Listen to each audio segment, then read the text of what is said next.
5, 4, 3, and we want to jump 2, the start. 1. Yeah.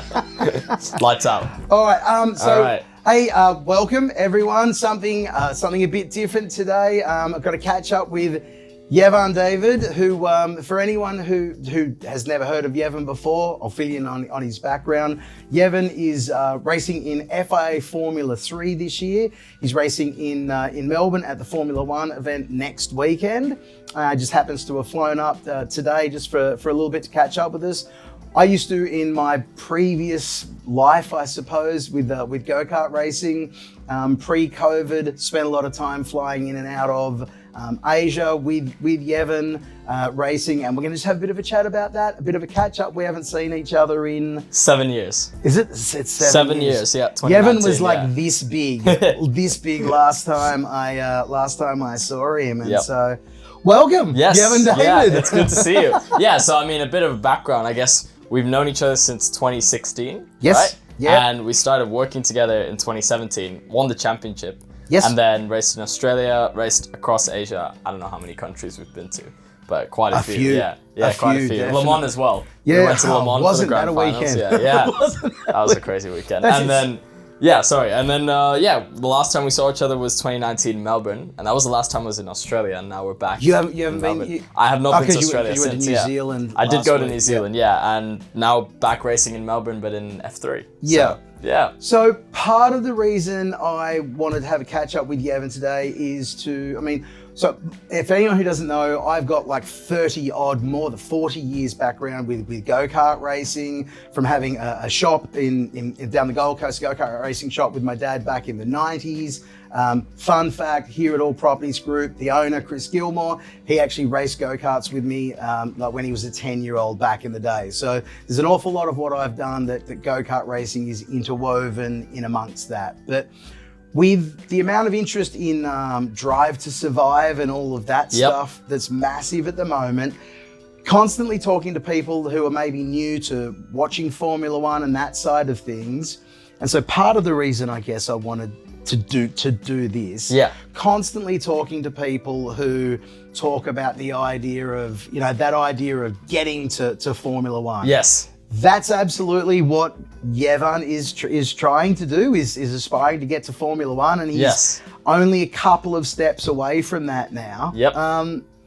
Tell people, I guess, in your own words, what that process has been like, because there's so much talk about, in theory, I always love that thing that comes up from there. There's a thing that turns up on social media from time to time that says, to get to Formula One, you need to do like 3 years of karting, and it all gets to be about $12 million. Yeah. And I've said to plenty of people, if you could do it for $12 million, I could pick up the phone now and ring people that we know in Asia, and they would write the $12 million check in one go. Send you, Yeah, definitely. Yeah. How does it really work? Well, tell us what your journey's been like since we saw each other. Yeah, well, for us, to the viewers as well, because they don't know, I started go-karting in Singapore, and then obviously we raced together all over Asia in the late 2010s, raced in Australia for 2 years, and that was pretty much the last race in 2019 before it went into COVID. No racing in 2020. And 2021 was my first full season in Europe in karting. Yep. And you don't actually realize where you are before reaching F1 until you go to Europe. When you go to Europe, that first year in junior karts, I was racing with pretty much everyone I'm racing with now. Yes. And then, so that was the first season in Europe. It went well. Second season in Europe was in the senior karts. And this is the transition that everyone was about to move to F4 and started testing F4. And that's when budgets pretty much doubled from karting to F4. And then in 2023, I decided to do KZ along with a couple other drivers, which is the shifter karts. And that was a good decision because it prepared a lot for F4, as you know it would. Yeah. So that was a kind of a similar cost to senior karting as well. And then heading into Formula 4 was 2024. The three main championships in F4 really are Spanish, British, and Italian.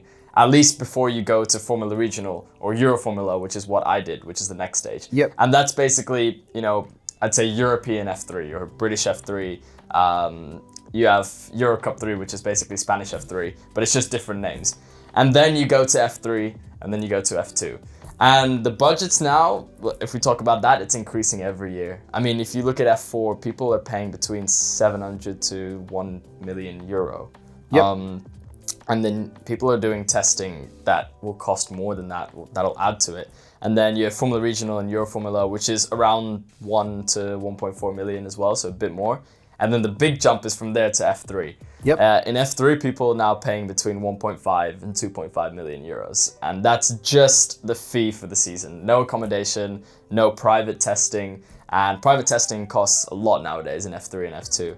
And then you have F2. I mean, we haven't reached there yet, but right now from our friends, they're saying it's around 3 and 3.5 million euros. And this is for the top team, you know? If you're going at a lower team, you're still paying like maybe 2 million for F2. Yeah. But you're not going to win. Like you have to be with the good team. You have to have the budget to race with them.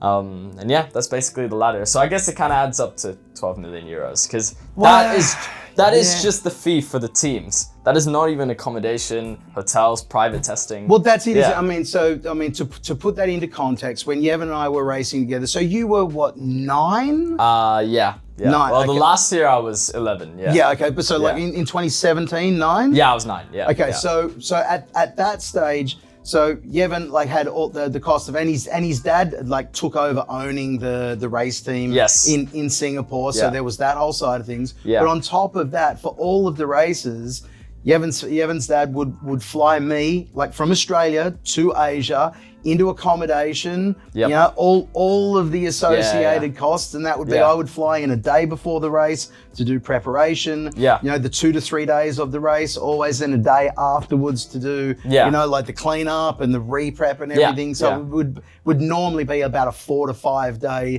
thing for me. So there was all of that costs. Exactly. And then there would be so an awful lot of what we did was between Singapore and Malaysia were the main ones, and then a bit in Thailand, in Thailand as well. But you know, it all very much just all adds up and adds up and adds up. It does, Well, so one of the things I wanted to touch on there. So just to go back, so when you moved to Italy, yes, and this was my first full season in 2021. How old were you then? I was 13. When I moved. So 13 years of age, moves to Italy, and what was the fella's name from Brazil? Felipe. Yes. So I lived with him for 10 months. My family wasn't there because they had to stay home and take care of my siblings. I went alone with him and Akshay Bora. Shout out to him. So I lived with them two for 10 months. So Akshay lived with you as well? Yeah, for the first few months. And then it was just me. But yeah, it was just me at 13 years old in Europe for about 10 months, and then I came back home. How did you find that? It was a bit tough, but I have to be honest, as a 13-year-old kid, I was kind of just like, I don't know, not thinking of it so much, like just no emotion, because I was so fulfilled by racing. This is what we're doing. Yeah. It was like racing every other week, and I think there was 1 week off, which was April, and we started in January. And that's when I started to feel things, because you actually have time to think and process, and that's when it got a little bit tough. But then after that, it was just back-to-back racing. I started to make friends there, and then it felt like I fit in. And then by the end of the year, it was like, no problem.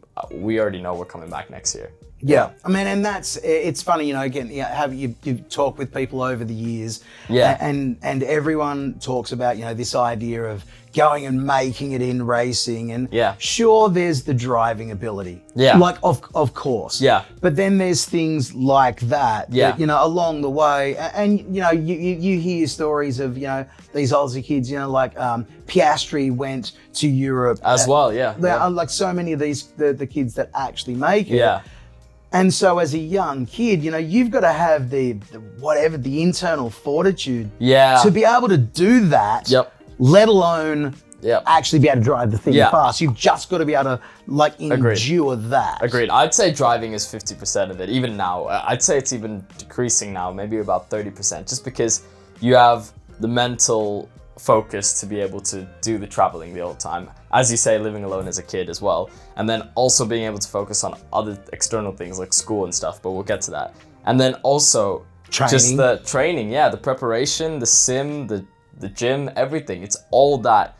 And then you have that weekend 10 times a year where you drive. But the other 42 weeks of the year, you're preparing and you're training all out. So it's driving is I the small saw part one of of it. your videos the other day. I don't know where you were, but you were doing some neck training. Yes, the neck training. That didn't look like any fun at all. Yeah, but I mean, like, people say it doesn't look.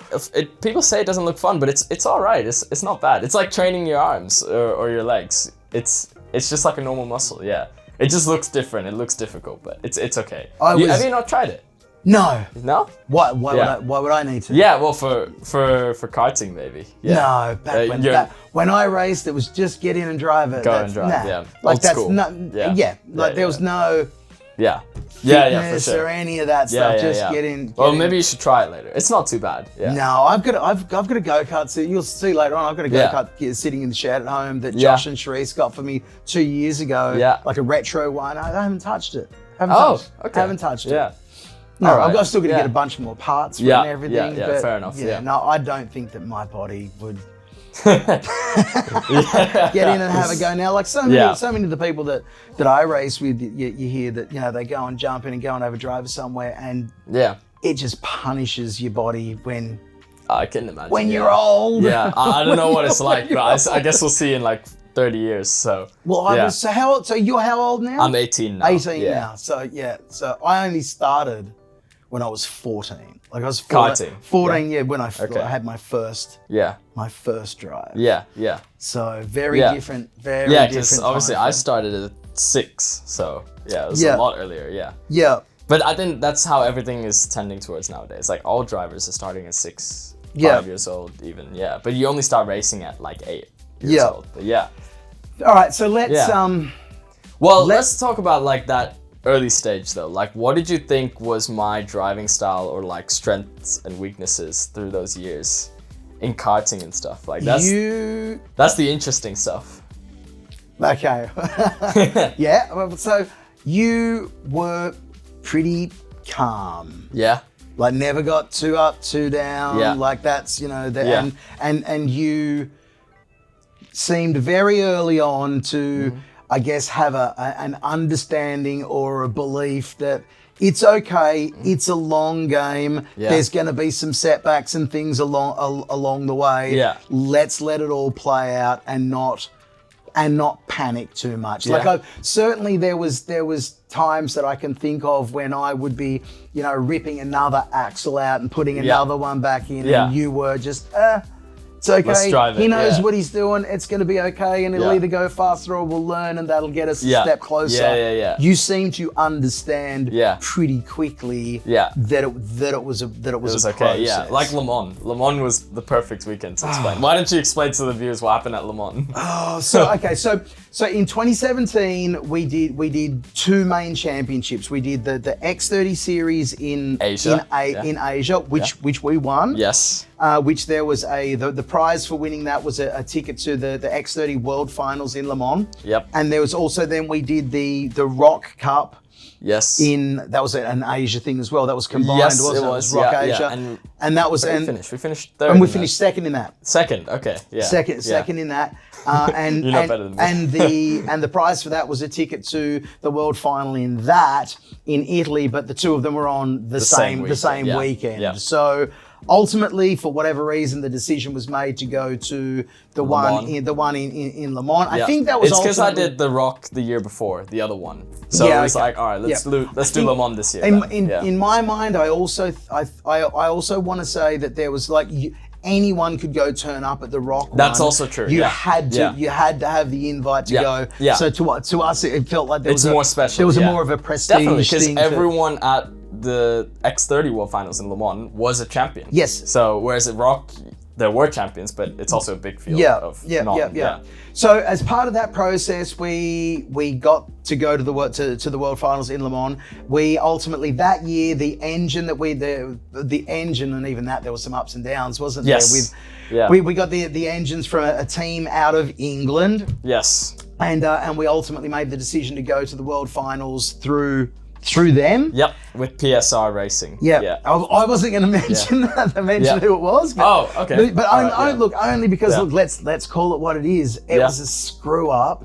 They changed the regulations, without getting too technical along the way, that the type of engine, we went from using one type of engine to another type of engine and 2 different carburetors. Was that on the weekend of Le Mans? Well, so when we turned up there, Oh, they I had remember the this wrong now. engine. Yes, I remember they this. They didn't even have the right That was coming back engines to me. Yeah. for us. Yeah, and yeah, so yeah. we had to then go try and source an engine from someone. Yeah. And none of it was ready. Yeah. And it was done in a way where I don't remember all the ins and outs, but that we couldn't, that because we had something different. Yeah. We ended up, so the race was at Le Mans, and we ended up putting this thing together and going off to Laval. Laval, yes, which was cool because it's an iconic track. Yeah. So we went to practice before. and Le Mans, literally like for Yevan to have a day of driving around in what he was going to be racing for the first time, not knowing that we were even that we were going to be racing it, sort of thing. But yeah. It was crazy, wasn't it? And then we got to qualifying, and do you remember what happened? The wheel was we had the back wheel hubs moved into the chain guard, and it was rubbing, and we were like last in qualifying. Because of that issue. And put us at the back. We'd had good speed. Yep.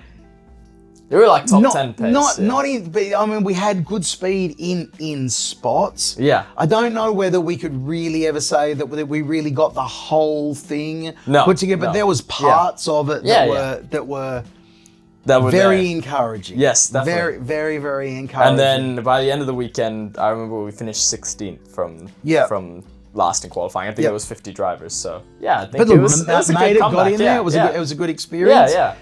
Racing, I mean, like I guess one of the things that sticks in my mind, there's that we met Ugo that weekend, and you're now racing in Formula 3. Yes, against that. So that's crazy. Years down the line, 10 years ago. Unreal, isn't it? Yeah. And then in 2018, I raced in Australia, right? Yes. And the Race of Stars. Yep. Yes. And so Yevan ended up coming out. So we'd done 2017 and. So what year did you come here first? 18. So we did 2017 in Asia and won that. 2018 we continued on. We did the race over there again. Yes. And we did the Australian Championship here. Yes. Which we did through JT Motorsport. Yep. And Project X Racing, plug for the boys. Yeah. And James Courtney with James's go-karts, JC karts at the time. Yeah. Which was essentially exactly the same chassis as we were using in Asia in essence. Yeah. Just painted a different color. Yep. And even that year, so from my recollection, so we missed one of the rounds in Asia because there was 2 rounds. We missed 2 over there. 2 rounds so that we could do it in Australia. Yeah. And we still went into the last round in Asia with a chance of winning. With a chance, And we ended up second. Third. We ended up third. Yeah. But honestly, even if we had just participated in one more round, we would have won the championship. Yep. So. But at least we got the experience in Australia. We won a race here. Yep. Here, actually, in Ipswich. Yep. Yeah. Yep. Yeah. And then we did the Race of Stars that year. That was the grand final for that year. Yep. And so along the way at that time when Yevan raced here in Australia with the JC kart thing, so I was looking after Yevan, and that was when I then also branched out into looking after Alice Buckley, who hopefully we're going to have a sit down with Alice along the way as well. And she's obviously, very much in motorsport news here in Australia at the moment for going into Super 2 and everything like that. And the super interesting thing is that Yevan and Alice both were born on the same day. Literally the same day. Same birthday, same year. Everything. Yep. Yeah, and ended up being teammates. What ended are the up being chances? teammates, me looking after both of them, and here we are 10 years later. One's going into Formula 3, one's going into Super 2. Into Super 2. Yeah, a couple of years and it's F1 and supercars. Yeah. Well, and we're racing on the same weekend then, Melbourne. That's it. Yeah, that's it. Yeah. So she. Yeah. No, Super 2 isn't racing this weekend, but if she is in supercars in a couple of years. Well, it would be. There you go. It would be for sure. Yeah. So. That's crazy to think, isn't it? Yeah, it is. 10 years, just like that. I mean, to be fair, from 2017 to 2020, you could feel that it was not that quick. But since COVID, it's just zoomed by. Honestly, especially the last 3 years. I can't believe it's 2026. Yeah, that's insane. Yeah. Yeah. That's it. I have a nearly 5-year-old daughter. Yeah. Like, that happened. Didn't even exist since I saw you last. Yeah, that's crazy. Yeah. But yeah, I mean, then after 2018, we did the 2019 season in Australia. Yep. And in and Asia again. Yep. And that was our last year in cadets. Yes. Yeah. Yep. Yep. And then I shifted to junior karts, and then COVID happened. Yep. And then everything stopped from there. Yep. Absolutely. And yeah, since then it's just been Europe. Yeah. And how do you like Europe? Europe's good. I mean, like it's a very different environment. I feel like it's fun. Everyone is there for the passion of racing. So no matter what, you will fit in. Unless there's like some crazy exception, but yeah, everyone fits in a nice way because of the passion for racing. And whether it was the KZ paddock, the karting paddock, or F4, F3, it's all very similar in how everyone treats racing, has the passion. You can definitely tell the difference between hardworking people and non-hardworking. Yeah. But it's definitely not so much different from the work ethic from Asia. You know, maybe there's more resources in Europe, so it looks like they're more professional. But I would say the work ethic and the hard work that, you know, the mechanics and you guys were putting in here, not much difference to Europe. It doesn't matter where you go. Everyone's still giving it 100%. everything that definitely. Everything that they've got. Yeah. Everything that they've got. Yeah. Yeah. I think it actually took me going there and experiencing it. It's like, oh, this is exactly like Asia, just 30 more drivers. Just colder half of the year. Yeah, exactly. Yeah, that's all. Yeah, and you don't really know the language everyone's speaking. That's but like the first, like when I moved to Italy in 2000 with Ben. Yeah. To go and mechanic for him for the year. Yeah. Like, we went to the track the day that we arrived, and we drove from Milan out to Leonardo, and it was -1. Yeah, it on freezing. the day that we arrived. It's like, okay, this is different. Bad. Yeah. I remember the first few races, my hands would just freeze. I had to wear like thermal gloves and then the racing gloves over it. I mean, you know, like how you one of the things with that with the cold that Ben said to me when I first turned up, like the dumbest of things, the cable ties. Cable ties.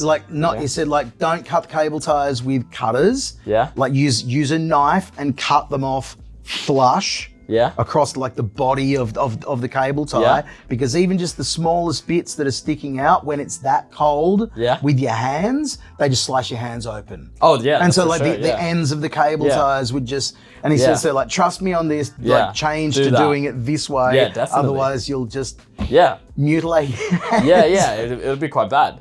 But yeah, I mean, so yeah, I used the thermal gloves as well, and then it was just freezing. I think one time in 2023 it snowed. In Leonardo. Yeah. But we didn't drive, of course, but it was just, it was pretty bad. But by the second and third year, 22 and 23, I was like prepared for the cold. But any day I'd pick the hot conditions, like, especially in karting with all that air flowing at you, like, it's no problem. Yeah. Like it was, I mean, whenever we raced in Asia, it was always hot. I mean, like we used to laugh about, like in Singapore, it was literally 32 degrees every single day. It's just a case of like just how high is the humidity and is it going to rain or not. That's it. Always 32 degrees. I don't think I ever took a long pair of pants or a jumper of any description on any of the trips that I made over there. Like it was just shorts and t-shirts every time. Yep. Yeah, I mean, I thought Malaysia was the worst. It was so bad in the tents. There was some days at Sepang that it was hot, wasn't really it? Like hot. it was brutal. 35 degrees. But you know what? I actually went back to Sepang for my last karting race in 2023. And maybe it was a lucky week, but it did not feel hot. I think after experience, like height of Europe summer is definitely worse than Asia, but consistently in Asia it was always 30 degrees, so you kind of just got used to it. But I thought it wasn't too bad when I went back. I don't know. I guess it's quite different to Europe. There was a few times that we were there that it rained. Oh yeah, properly. Do you remember the down. start of the year in 2019 in Singapore? It was a proper flood, and then like it red flagged, and then when we went back out, there was water in the engine or something. I remember there was the race that Alice came across and did that one. Yep, that one. Yeah, and that was you were literally coming down the straight. We could have. Was it down or up? Up. Was it up? Yeah. Coming uphill Yep, and the water was running down. Yeah, and it was yeah. like you'd see on the spoilers It's it just pushing water going. pushing the water. Yeah, exactly. And we could not see like 3 meters in front of us. It was crazy. And Crazy. then remember the F1 track we raced on? Yes. 17. Yeah. Yeah, That was so fun. we did. It was the week before the Formula One race in Singapore. Yep. And they organised one of the rounds of the. That was actually when that was the last one. That was when we secured the whole thing because I've got photos there Yep. with the big With the thing board. with the Yep. pass, Yep. the airline ticket, so to speak. Yep. To the Rock Cup final, not the X30 Yeah, final. Yeah. and we did. We used the Formula One garages, and the pit lane was the main straight. That was effectively the pit lane was the main straight, and the bit that stuck out in my mind is you would go like up the pit lane, around the corner, and it was down to a hairpin and come back and around the bend, the Formula One bend onto Last the corner, straight. the Singapore Airlines. And that paint. Yeah. The Singapore Airlines paint on the outside, like the signage, like the signage paint on the ground was so grippy. Yeah. Like you just looking together, all these grippy, tracks around the world that have problems with track surfaces, just need to get that paint. Yeah. Just go get that so paint true. and just it was and so just grippy. paint the track surface. Yeah. And then it was all this infield section on the Singapore Airlines, and then it came down to the main straight, hairpin, and then went back. So it was a cool track, but then the paint when it rained, can you remember? Then it became the opposite. Of course. It was like complete slippery. Yeah. But yeah, I remember how grippy it was. It was a cool place. Yeah. Yeah. And then what was the race in Sri Lanka? Was the Asia Cup? Yeah, that's the Asia Cup in 2018. So was that the beginning of 2018? Beginning, yep. It was the first week of January almost. And so that was a good weekend. I talk about that a lot in my interviews in Sri Lanka because that's what I was going to say. Like, so talk to the people about that and about Sri Lanka, your heritage, the background, and the support that you get now, which is unbelievable to watch. It's pretty crazy, we're talking about before. Like, it's phenomenal to see the support that you're getting. A lot, yeah. I mean, so to go from the start, I obviously drove for the first time at that track it's called Bandaragama in 2013 at the end of the year. Yep. It was just driving as a 6-year-old kid, and then we went back to Singapore and started driving properly. But then after winning the championship in 2017, it was the first race of the year in 2018 in Sri Lanka. I remember I was staying at my grandparents' house and racing. It was a really weird feeling.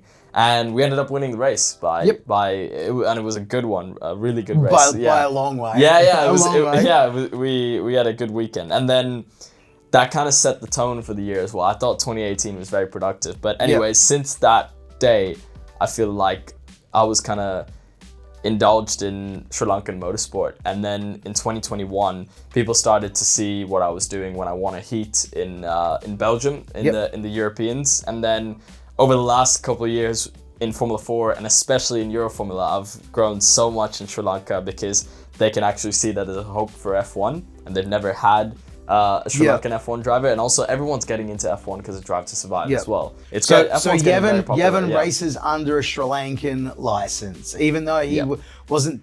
So you were born in England, and then grew up in Singapore, but has very much committed to his Sri Lankan heritage, which is fantastic. Probably a good strategic move along the way as well, because you've got that support. But great to see that you're promoting, Sri Lanka and, to a whole bunch of Sri Lankan kids and people in general, what's possible. Yeah, definitely. And over Euro Formula, everyone was so happy by the end of the year. And then in this year, in 2026, I just raced in New Zealand for the Toyota Racing Series, and the amount of Sri Lankans that came and I saw that. I saw that there was at one stage there was a whole fleet of them with banners and flags and everything. Yeah, and it was unbelievable to see the support. But I mean, I wouldn't choose to represent Singapore or the UK because it's just not where I'm from. Like, I've always been from Sri Lanka. I spend all my time there, so it's where I'm from. So I see that Christian proudly carries the Singaporean flag along the way. Yes. So that's being covered. Singapore's got so Singapore's got and he's the first Singaporean F3 driver as well. Could be the first Singaporean F1. It's been a good journey since that first day in 2013 at the track, and obviously at that race in 2018. Josh was my mechanic as well, and you enjoyed Sri Lanka, didn't you? Oh, absolutely. And Yeah. Shrees came along, and we stayed at your dad put One us of the in hotels, in the lovely resort there on Yeah. the beach and Yeah. stuff. Where Yeah. so there were squirrels running around and Yeah. stuff, which was cool. I'd Yeah. never seen squirrels before. So. Really? There's no squirrels here in No, Australia? no, we don't have squirrels. Oh, No. I guess they died like straight away from all the predators, right? Well, I mean, I don't know. Yeah. I suppose maybe. I don't know. Maybe the crocodiles are getting. Yeah, yeah. You never saw a squirrel before. No. That's crazy. Yeah. No, like even like when I was in America, I don't recall like being. But in not a in posi- Singapore, because Singapore they were everywhere. Like you would have seen it. Yeah. Maybe. I guess maybe it was there that it really kind of Yeah. caught my attention. Yeah. Yeah. Sort Yeah, of because there's a lot in Sri Lanka as well. Yeah. So, Yeah. all right. So this year then, Formula 3, the FIA Formula 3, yeah. which again, for anyone who's not massive on open wheel international racing, Formula 1 is the absolute pinnacle. Just underneath Formula 1 is Formula 2, then Formula 3. Yep. And we race on the same weekends as F1. 10 of the weekends, not all. Yep. And the first one's Melbourne. And some people would argue that Formula 3 is almost more prestigious than Formula 2. I'd say in a way it's where the people that are going to make it to Formula 1 are the ones that prove themselves typically in Formula 3. Yeah. It's like proving yourself in Formula 3 Yeah. feels like it's the most important 100%. step along the way. And then you kind of confirm yourself in F2. But the reason for that is, and I would say F3 is the most competitive feeder series or series before F1. You know, I mean, not that others are not competitive, because they definitely are. But in F3, you have 10 teams, and this year they're all competitive, like very competitive. And all the drivers are pretty much the best drivers from the category below, from a pool of, I'd say 100 drivers from the category below, which is Euro Formula GB3, as I said before. And you have 1 or 2 laps in practice, and you only have a 45-minute practice session, and you can only do such limited running because the tires wear out after 1 lap, and it's not the same as the peak, as the first lap. So you only get 2 laps on the peak, and then you go straight to qualifying. And imagine places like here, in Melbourne and Monaco, you have to just adapt straight away. So how much does the simulator stuff come, like how much does that come into it? It's pretty much mandatory. It's like a test day almost, because we do 200 laps before the weekend, because in practice we can only do 4. So if we didn't have those 200 laps, even if it's not, let's say it's 90% realistic, that's relatively, 170 laps compared to nothing. Yeah. You know? So it's still, even if it's 50% realistic, better to do it, because it's all about the muscle memory of the track. Is it genuinely like when you've done enough on the simulator and you get in the car on that track? Yeah. Is it genuinely very close It is. to? Yeah. Because it's all about the muscle memory, because it's like the sequence of corners. Even for me, before driving Spa in real life, I didn't do sim before Spa, but everyone's driven Spa for years on the sim and on the F1 game. So for me, it was no problem because I had all the muscle memory. But then when I went to a track in New Zealand, I know the car, I know where the track goes, but driving it for the first time, I was like, whoa, this is just completely new. And not just New Zealand, any other track that I just haven't done sim for. It's so weird without the muscle memory. So even if you've done a track a lot over the years and you come back to it later, it's not an issue because you have the muscle memory. Yeah. It's a weird feeling, but definitely going back to your question, the sim helps a lot. We do qualifying simulations, race simulations, because tire wear is a big thing. So having that consistency of driving smooth is the main thing.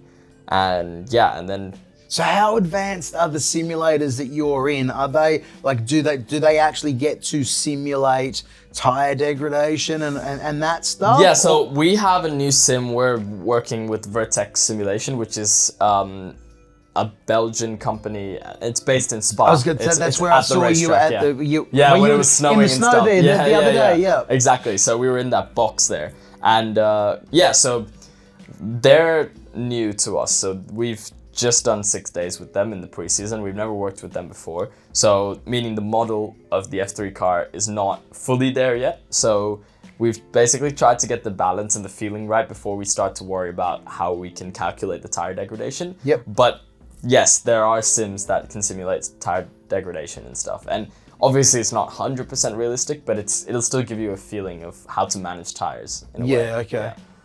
Yeah. Wow, it's crazy. Yeah, it's crazy how racing is transformed, because if you think 10 years ago, I was watching F2 and F3, and I don't know, maybe there were sims, but it wasn't like this. I think COVID did a lot for the whole the simulator thing, because through COVID, when all racing around the world stopped, like race drivers all around the world went and got simulators and got into the online sim racing. And it was like, why not? You can literally drive any car you want, any track you want with any of your friends. It was the best thing we could do in COVID. And also to add to that, maybe you know how there's everything has a reason. Maybe COVID's reason for racing was to introduce sims better, to enhance sims. You never know. Maybe. The technology. I was saying to Yevan just before that, so Chris Gilmore here at All Properties Group, he's got a new simulator in upstairs, because Chris still races Formula 3 typically once a year.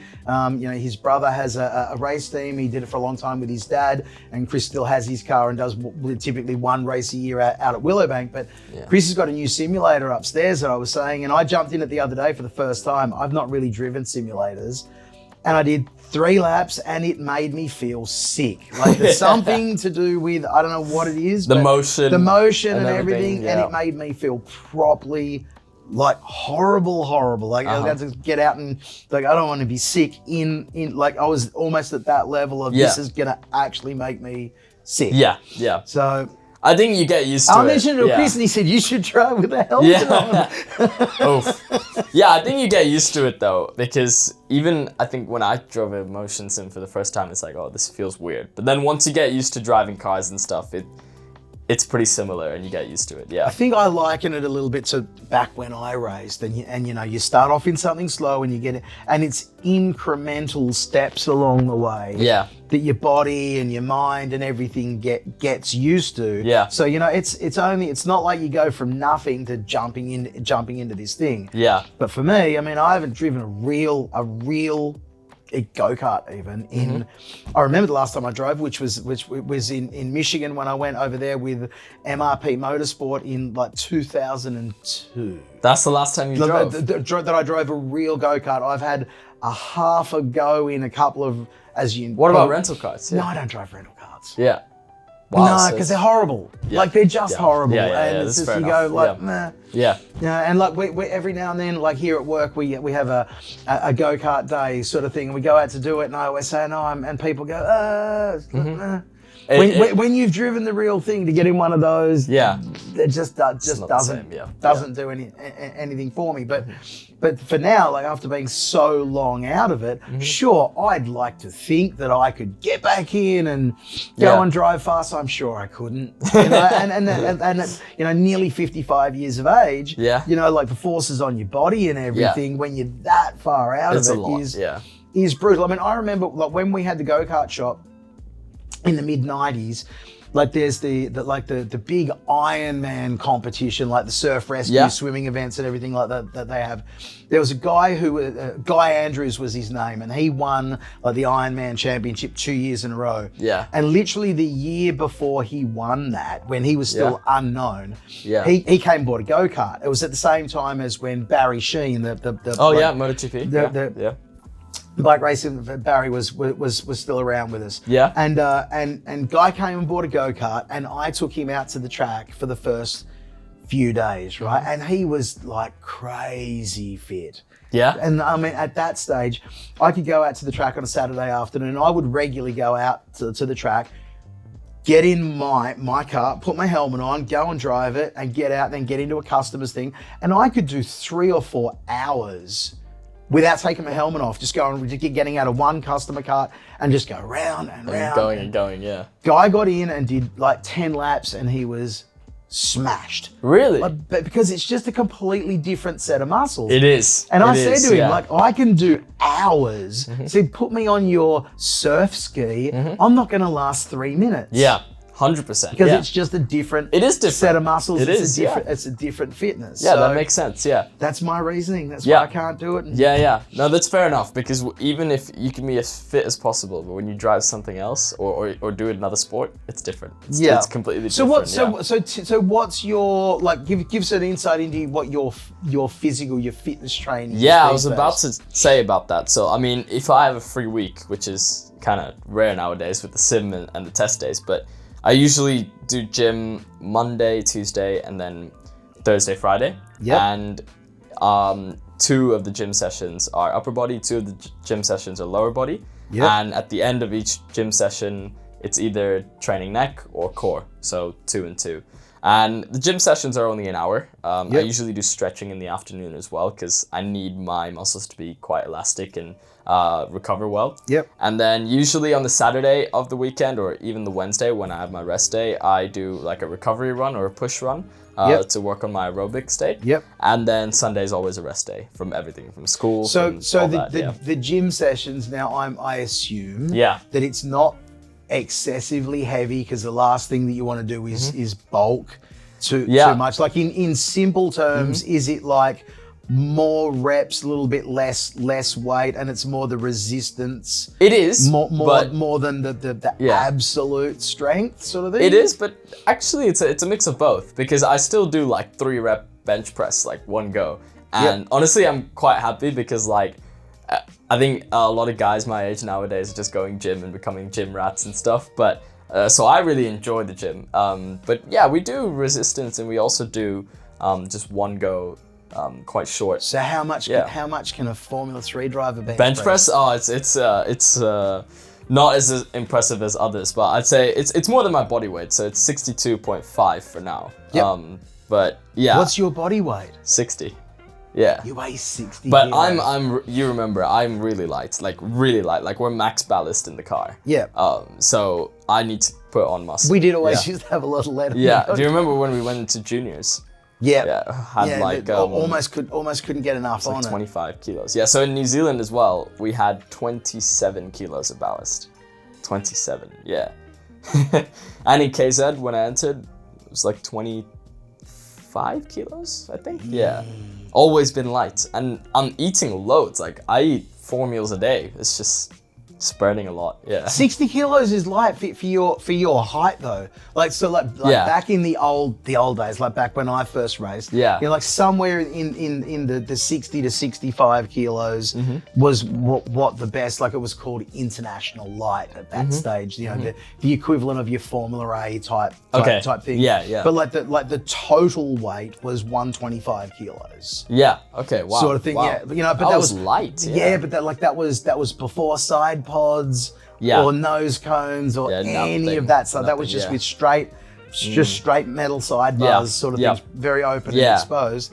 And the engines were quite a bit smaller. And no radiators either, right? None of that stuff. Yeah. It's very, very raw form. But you know, that's what it used to pretty much be. To be a top go-kart racer, you pretty much had to be the same physique as a jockey. You know, like that was pretty much, because there's no seat belts. You're rotating with your body and stuff. Yeah. So it's very physical all around. I always thought go-karts, no matter how much you train, it's actually more about driving the thing that you get used to it physically.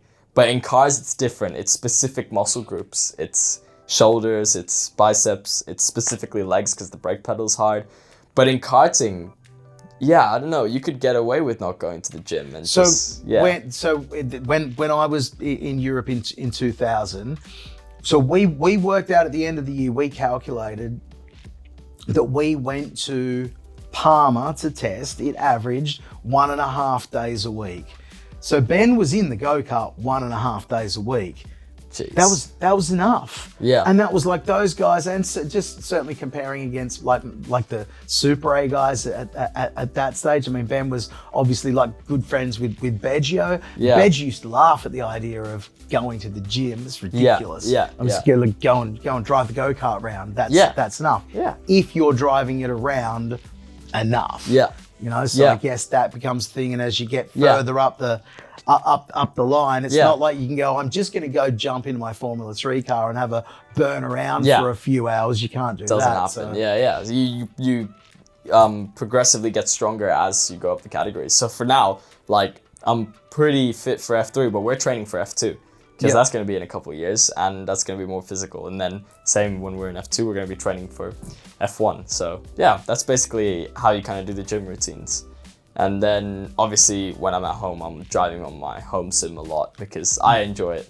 Yeah, it helps me switch off in a way. Yeah, that's like I've seen, like over the, for the last 6-7 years. Yeah, always seem to be. There's always a simulator there in the background. Yeah, like, definitely. You're never far away from. Yeah, I think I started driving on a sim at home. Well, I've done it since I was in karting in 2014, but properly was 2020 during COVID. Yeah, and I spent properly like 8 hours a day with my friends, with Kaylin specifically. Like, just every single day, especially when we went into school holidays in like July and August, was just on it every single day. Yeah, and driving different cars like DTM, F3, IndyCar, everything. It was good fun. Yeah, that's cool. Yeah, that's cool.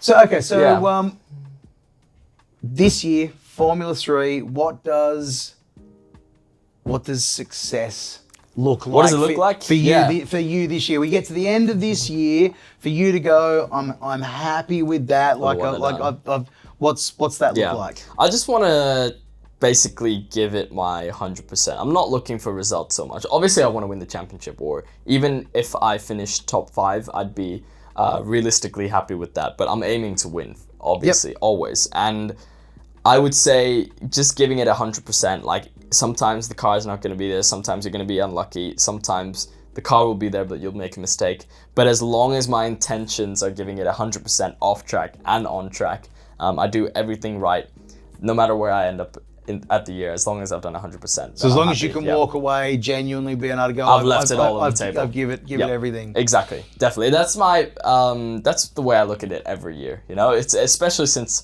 2023, since moving into cars and stuff. It's like, sometimes you just have to do everything you can, and if the car's not there or something like that happens, then at least you've done your best. And then when you're in P2 or P1 and you on results it looks good, but you could have driven better, you're not happy because there's more to find. And then you're always going to be pushing yourself rather than pushing the car, which is a lot of the dilemma drivers get into, blaming the car, blaming the carts. So I guess that's always been the argument. Like now that you're this much older and more experienced, looking at it from my perspective when we were together, like there's a certain amount of it that you go, as much and all as it'd be great that we just put him in a rocket ship and it's easy and we go and win.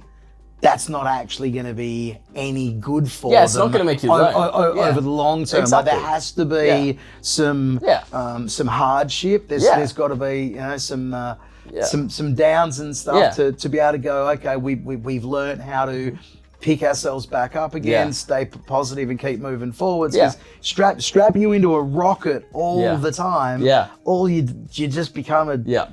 Yeah, you just become a driver that drives a rocket ship. That's it. How are you going to learn how to deal with a bad car or a car that's off balance on certain days? And then, you push yourself, and then that's the way you keep improving, because then if the car, whether the car's there or not, you're giving it 100%. And if you're always blaming the car, one day the car's going to be perfect. One day it's going to be definitely good enough for P1, and you're not going to drive it to the maximum. And then whose fault is it, right? Yeah, absolutely. And also, if you're a good driver, if you're good enough to get to F1, you'll be able to drive any car and look good, Yeah, especially when it's in comparison to your teammates. So, that's all it is. But going back to it, just giving it 100%, and enjoying it. I always drive better when I have fun. I bet, obviously, you do your work off track, and then when you get to the track, when you get to the weekend, you just drive. You don't have to think too much. Racing drivers have to just trust their instincts, trust their talent, because that's where it is. When you stop thinking, that's when you drive fast. So Well, look, we certainly had some moments back in the day where I remember Newcastle. Oh yeah, that was rough, wasn't it? No, we went into quali. Just don't think, just drive. Boom. Yep. proper quality. Yeah, it was Yeah. like top 3 or something. Yeah. There was some even there was a couple of weekends in Singapore where on the Friday, like, we really didn't have it together, but you know, like, they could go through, did some things, have a reset, go out, boom, get the job done. Job done. Exactly. It worked out. Yeah. I remember this one weekend we were like really not figuring it out. It was 2018, I remember, on the Friday. And then we decided to stay in the night and keep driving. Remember the open test or something? Yep. To try and figure it out. And then we ended up changing the chassis for the next day because we didn't know why we were lacking pace. Yeah. Yep. But just to know that, imagine if we didn't do that night session, you know? We would have left something on the table, like, yeah. And then you go through the race the next day with that, and you don't go any good, and you still haven't answered the question of where is the problem. Well, we took that long day. We drove in the night as well to figure it out, and then we knew for the next day. Even if the results weren't there, we tried all we could. That's the main thing. Yeah. So that's the same approach. That weekend is the same approach I'm taking for this season, pretty much. Awesome, awesome. All right, before there's the knock on the wall, so we need to start wrapping things up. Okay. Shout out to the sponsors, the people that... shout out to everyone. Shout out to, obviously my sponsors, Lion, Demos, Malibin, and Nations Trust Bank. These are the sponsors from Sri Lanka. Yep. Shout out to everyone at home, family and friends, of course, for supporting all the Sri Lankan fans. Yep. And a special shout out to my dad, my parents, for making me race still. 11 years later, we're still racing, so I couldn't be more appreciative of that. And shout out to you and all your friends in Australia, our friends in Australia for all the help over the last few years and to reconnect. Yep, absolutely. So we're actually like that. Yevon's literally just flown up for the day. We're going to go out and have a catch up with our old friends here, with the Buckley families, with Ray and JT and some others to just to have a catch up. So it's good. It's good. Yes. It's good. So. Keep an eye on Yevan this year, FIA Formula 3. You can, if you haven't looked at Formula 3 ever before, you can go to the Formula 1 website, and up in the top corner where it says Formula 1, there's a little bit there, drop down Formula 3. You can do all that. You can check it out. You can watch it live. Watch it live on the Formula 1 telecast weekends. Cheering for Yevan from Australia, and for everyone, especially in Asia, all the people that we met and that we knew along the way from our time together. If you see this, hey everyone, we had a great time doing what we do, and it's good to be able to be in this position, doing what we love. Yes. Catching up again. So, all right, cool. That's us for today. On to 2026. All right. Oh, love that. All right. See you soon. Bye.